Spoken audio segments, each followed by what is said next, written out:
And we begin tonight with yet another Valley School District that's considering closing down schools. Phoenix Elementary School District is the latest in a recent trend of districts that are looking at school closures to avoid falling into a financial crisis.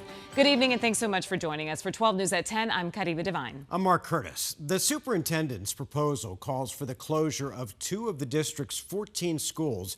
All of this in an effort to save about $2 million. 12 News journalist Gabriela Becerra was at the meeting tonight and explains how the district got to this point.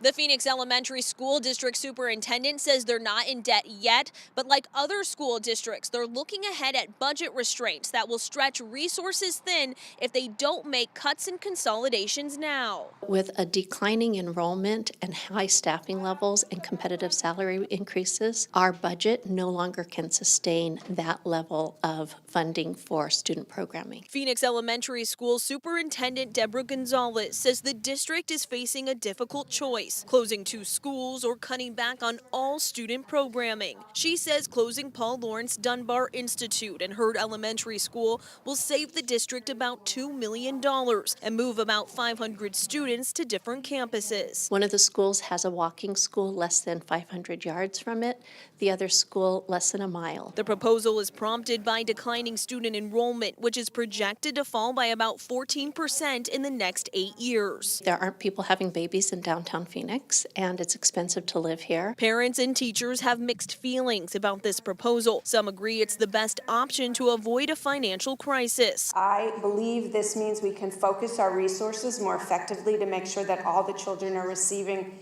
the kind of quality education this district really stands for. Others want the district to find a different way to save money.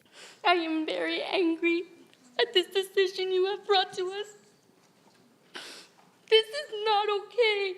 Transferring our students to the worst school possible. If the board votes against closing the schools, Gonzalez says they'll be forced to make $12 million worth of budget cuts from programming, including preschool, after school and before school care and specials. The kinds of cuts really take away from the infrastructure that we know urban youth need to be successful. We've worked really hard to improve our academic achievement and are showing gains across the board. We can't continue to do that when we're spread so thin. Phoenix Elementary School District will hold 3 more public meetings before the board decides whether or not to close these schools. In Phoenix, Gabriela Becerra, 12 News.